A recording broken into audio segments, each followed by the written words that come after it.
News असल गुजराती मिजाज।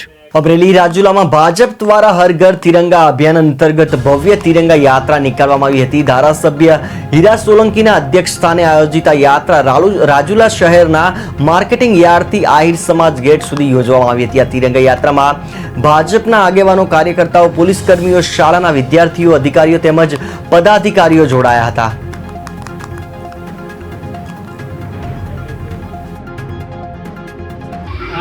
આખા એ ભારત દેશમાં ભારતીય જનતા પાર્ટી દ્વારા હર ઘર તિરંગા 11, 12 અને 13નો કાર્યક્રમ જ્યારે અમને સોંપવામાં આવ્યો હોય ત્યારે યશસ્વી વડાપ્રધાન નરેન્દ્રભાઈ મોદીજીના એક જ શબ્દમાં આખા દેશ ભારતના દેશમાં ઘેર ઘેર તિરંગા જ્યારે લહેરાવાનું કામ આપણું આન બાન અને શાન આપણા દેશની તિરંગા યાત્રા જ્યારે અહીંયા નીકળી હોય ત્યારે રાજુલા શહેરના પ્રજાજનો, અધિકારીગણ, પદાધિકારીગણ સહિતના બાળકો સાથે જ્યારે આ તિરંગા યાત્રા નીકળી હોય ત્યારે